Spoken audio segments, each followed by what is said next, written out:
अस्सलाम वालेकुम एवरीवन। यहाँ पे हमारे पास वेरिएशंस हमने डिस्कस किए थे, डायरेक्ट एंड इनडायरेक्ट। बस यहाँ पे क्वेश्चंस मैंने कॉपी किए हैं।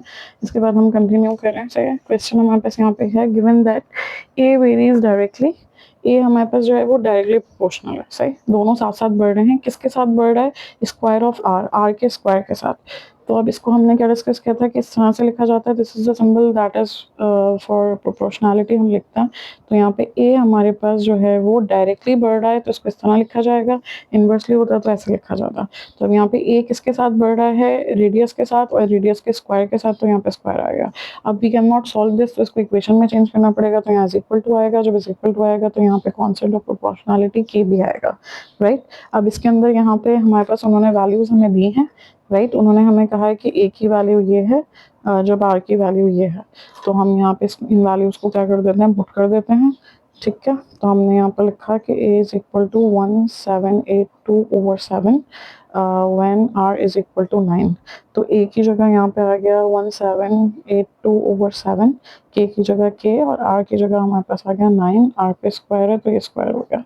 अब ये हमारे पास हम इसको देख लेते हैं कि are we able to solve this और नॉट। कैलकुलेटर से ट्राई कर लेते हैं। ठीक है, ये कैंसिलेशन हमारे पास इसकी नहीं हो रही है, तो हम जो है फिर इस तरह से लिख के, और ये यहाँ मल्टीप्लाई हो रहा है, वहाँ जाके डिवाइड हो जाएगा। तो आप इसको 9 9 से 81 भी यहाँ लिख सकते हो, और चाहो तो 9 दो दफ़ा मल्टीप्लाई हो रहा है तो नीचे जो जाके दो दफ़ा डिवाइड होगा, तो ऐसे भी लिख सकते हो। अब इसको कैंसिल कर लेते हैं, तो होपफुली 9 से ये कैंसिल हो जाएगा। 1792 डिवाइडेड बाय 9, ये हो गया 198। तो ये हो गया 198। अब 198 दोबारा कर लेते हैं। 9 9 2 18, 9 2 18। तो के की वैल्यू हमारे पास तरह से आ गई 22/7। अब उन्होंने क्या कहा था कि हमारे पास क्या फाइंड आउट करना है? फाइंड ए को फाइंड आउट करना है। ए हमारे पास किसके बराबर है? हमारे पास यहाँ पे जो इक्वेशन हमने फॉर्म की थी, that is A is equal to K R square. तो के की जगह के की वैल्यू 22/7 आ गई, और r square as it is आ गया। इस तरह से ए की वैल्यू हमने फाइंड आउट कर ली। सही है, गॉट इट। अब इसमें यहाँ पे हमारे पास हम टास्क की फॉर्म में कर रहे हैं। बेसिकली पूरी एक्सरसाइज एक जैसी है, बहुत आसान है। 3.2 तो हमने क्या करा, टास्क 1 में हमने यहाँ पे डायरेक्टली प्रोपोर्शनल सिंपल डिस्कस कर लिया, स्क्वायर वाला। अब इसमें हम जो है वो क्यूब वाला डिस्कस कर लेते हैं, फिर इन्वर्सली को डिस्कस कर लेंगे, और फिर यहाँ पे एक स्क्वायर वाला डिस्कस कर लेंगे इन्वर्सली में, और फिर यहाँ पे थोड़ा सा डिफिकल्ट, थोड़ा सा लेंदी क्वेश्चन डिस्कस कर लेंगे। That is that 3.2 is not that difficult. इसको करके खत्म करते हैं। आ जाए। अब यहाँ पे लिखा हुआ है y वेरीज डायरेक्टली। y जो है डायरेक्टली, तो डायरेक्टली के आपको पता ही आएगा, क्यूब ऑफ x। बहुत अच्छे, क्यूब ऑफ x हमें नहीं पता क्या, हमने बना दिया। अब इक्वेशन बनाएंगे तो इज इक्वल टू आ जाएगा, कांस्टेंट ऑफ प्रोपोर्शनलिटी के आ जाएगा, इस तरह से आ जाएगा। अब इन्होंने आगे हमें क्या कहा हुआ है? उन्होंने कहा है कि y इसके बराबर है 81 के, और x बराबर है 3 के। तो जैसे यहाँ पे हमें वैल्यूज दी हुई थी के, तो हमने लिख दिया y is equal to 81 when x is equal to 3। तो y की जगह 81 आ गया, k आ गया, x की जगह हमारे पास 3 बोला है। तो आप 3 को 3 टाइम्स भी लिख सकते हो इस तरह से, और 3 3 9 3 यहाँ 27 भी लिख सकते हो, आपकी मर्जी है। अब ये k फाइंड आउट करने के लिए मल्टीप्लाई हो रहे हैं यहाँ पे, वहाँ जाके डिवाइड हो जाएंगे। तो अब ये इसको आप डिवाइड कर लें। 3 1 3, 3 2 6, 3 7 21, 3 1 3, 3 9 3 1 3, 3 3। तो ये हमारे पास हो गया k इज इक्वल टू 3। तो हमारे पास यहाँ पे जो है वो k की वैल्यू जो है वो क्या आ गई है? 3 आ गई है। अब इसके बाद हमारे पास यहाँ पे कह रहे हैं एवेलुएट y को एवेलुएट करें। तो अच्छा, k की वैल्यू आ गई है, तो हम इक्वेशन अपनी बना सकते हैं। This was our equation. सही, ये हमारे पास इक्वेशन थी। तो इक्वेशन में हमारे पास k की वैल्यू पुट कर देंगे तो इक्वेशन कंप्लीट हो जाएगी। y is equal to k की जगह 3 आ गया। आपको पता है ना कि हमें k नहीं पता होगा, जैसे पॉकेट मनी नहीं पता होगा जो हमने पिछले उसमें डिस्कस किया था। तो फिर अगर मैं आपको एक वीक की पॉकेट मनी नहीं बताऊंगी, तो आप मुझे 4 वीक्स की यानी 1 मंथ की भी नहीं बता सकते, और आगे कुछ नहीं बता सकते। तो k हमें पता चल गया कि 3 है, और कांस्टेंट हमारे पास 3 है। तो अब हम इस इक्वेशन से क्या कर सकते हैं? आगे सब कुछ फाइंड आउट कर सकते हैं। जैसे पीछे हमने यहाँ पे जो है वो ये इक्वेशन बनाई है, उन्होंने कहा था कि a फाइंड आउट करें, तो हमने ये इक्वेशन निकाल ली। अच्छा, इसके अंदर इन्होंने एक और चीज़ भी तो कही है यहाँ पे, कि अगर x r को हम 14 ले लें तो फिर a की वैल्यू क्या होगी? तो ले लें यहाँ पे, यानी r की जगह 14 पुट कर दें, क्या मसला है? इसको आगे कंप्लीट कर लेते हैं। ठीक है, यहाँ तक भी मैंने आपको पहले इक्वेशन बनवाई है। इसमें भी हम फिर यही करेंगे कि इन्होंने यहाँ पे इक्वेशन तो बना ली, फिर आगे कह रहे हैं कि y की वैल्यू निकालें जब x 5 हो, तो x ये रहा, x की जगह 5 पुट कर लें, इसमें क्या मसला है। तो अब यहाँ पे हमारे पास जो है हम इक्वेशन को ले लेंगे जो पीछे बनी है। इक्वेशन हमारे पास बनी है a इज इक्वल टू 22/7 और r स्क्वायर, राइट। अब इसके अंदर वो कह रहे हैं कि r की वैल्यू क्या हो जाएगी हमारे पास, if r is equal to 14, तो a को फाइंड आउट करें, कर लेते हैं, आ जाए। हमारे पास a is equal to 22/7, r की जगह हमारे पास 14 को 2 दफ़ा लिख देंगे, स्क्वायर है 14, 14 से 196 भी लिख सकते हो और ऐसे लिख के भी कैंसिल कर सकते हो। चलें कंटिन्यू करते हैं इसको, नॉइज डिस्ट्रैक्शंस। 7 7 2 ज़र, अब इसको हम क्या कर लेते हैं, इसको सॉल्व कर लेते हैं। ये क्या हो जाएगा हमारे पास 22 इंटू 2 इंटू 14, वो मल्टीप्लाई की जगह प्लस हो गया, प्लस, सो वी हैव 616। ठीक है भाई, एरिया हो गया। एरिया हमारे पास यूनिट सेंटीमीटर दिया होता है, एरिया हमेशा 2 डायमेंशनल होता है, तो इसमें हमारे पास सेंटीमीटर पे स्क्वायर आ जाएगा। अब यहाँ पे भी हमारे पास उन्होंने क्या कहा है, y की वैल्यू फाइंड आउट करनी है जब x 5 है, तो फाइंड आउट कर लेते हैं। x की जगह हमारे पास क्या आ जाएगा, यहाँ पे हमने क्या किया है, a को फाइंड आउट किया है। अभी भी थोड़ी नॉइस है लेकिन चलो, I hope I am audible. अब ये a को फाइंड आउट किया है, यहाँ पे हम क्या कर रहे हैं, इवेलुएट y, y को फाइंड आउट कर रहे हैं तो लिख देंगे फाइंडिंग y। तो अब यहाँ पे हमारे पास 3 और x की जगह हमारे पास वैल्यू क्या दी हुई है 5, तो यहाँ पे हमारे पास आ जाएगा 5 या 5 5 5 25 25 125 को भी लिख सकते हैं। 5 का यानी कि क्यूब, ये हो गया 125 मल्टीप्लाइड बाय हमारे पास क्या है 3 मल्टीप्लाइड बाय 3 इज 375। तो y की वैल्यू हमारे पास आ गई 375। ठीक, यहाँ पे कोई यूनिट्स वगैरह नहीं दिए हुए तो हम डायरेक्ट यही लिख देंगे। इसके बाद हमारे पास यहाँ पे कह रहे हैं इन्वर्सली। ओ यस, इन्वर्सली की बारी आ गई है। इन्वर्सली में हमारे पास हमने क्या डिस्कस किया था लास्ट वीडियो में, इसीलिए सी नीचे से कंटिन्यू किया कि इन्वर्सली को इस तरह से लिखा जाता है। तो यहाँ पे y वेरीज बदल रहा है कैसे, इन्वर्सली, तो हम यहाँ पे लिखेंगे कि y वेरीज इन्वर्सली, यानी इस तरह से लिखा जाएगा एज x। अब इसको जब इक्वेशन में चेंज करेंगे तो k हो जाएगा k/x। ठीक है, ये हमने डिस्कस किया हुआ है पीछे कि इसको किस तरह से लिखा जाता है यहाँ पे। अब हम इसमें वैल्यूज पुट कर देंगे। कह रहे हैं y is equal to 8 when x is equal to 4, तो y is equal to 8 when x is equal to 4, तो y की जगह 8, x की जगह 4, नीचे डिवाइड हो रहा है, वहाँ जगह क्या हो जाएगा मल्टीप्लाई, तो k की वैल्यू आ गई 32। इक्वेशन अपनी कंप्लीट कर लेते हैं, दिस इज अवर इक्वेशन। तो ये इक्वेशन हमारे पास जो है, जैसे यहाँ पे भी थी, ये इक्वेशन हमारे पास यहाँ पे भी थी, तो अभी इक्वेशन कंप्लीट कर लेते हैं। यहाँ पे आ जाएगा y is equal to k की जगह 32/x। आसान।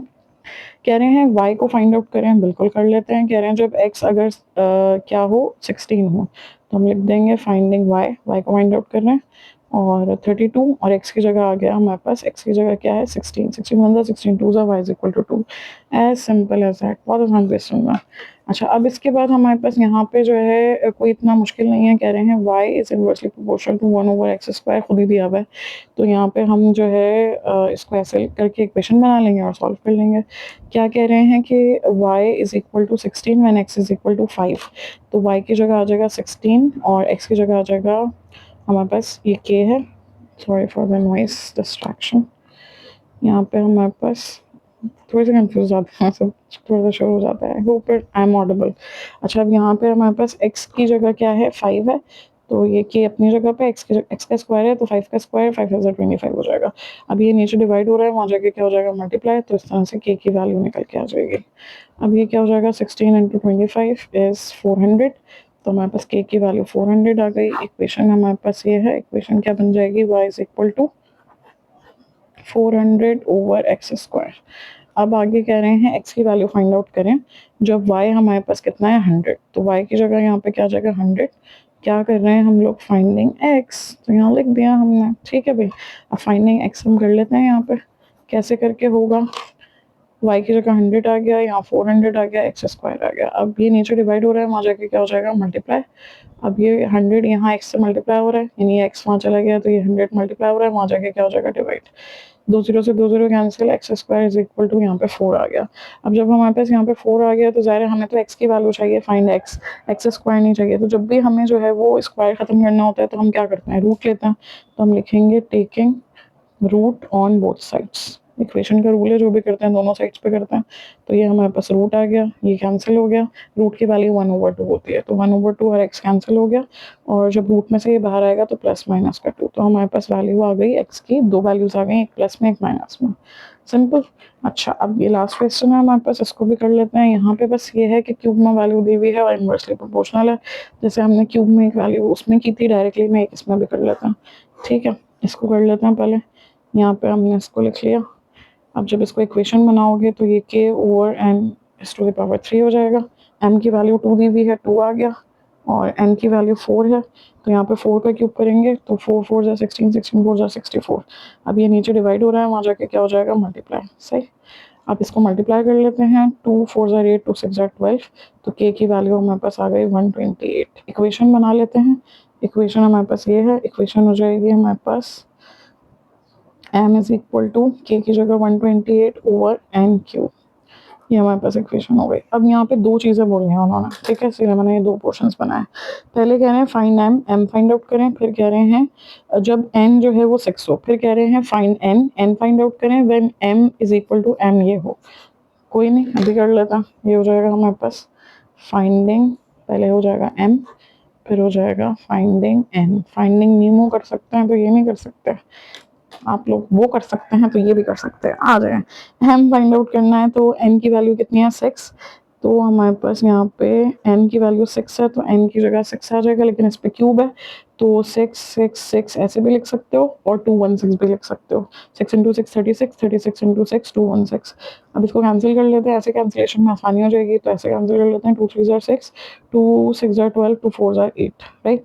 अब हमारे पास 2 3 जार 6, 2 3 जार 6, 2 4 जार 8, फिर 2 3 जार 6, 2 1 जार 2, 2 6 जार 12। अब इसके बाद जो है वो हम फर्दर कैंसिल नहीं कर सकते, तो ये 16 हो जाएगा। यहाँ पे 3 इंटू 3 इंटू 3 यानी कि 16 ओवर 27 n की वैल्यू आ गई।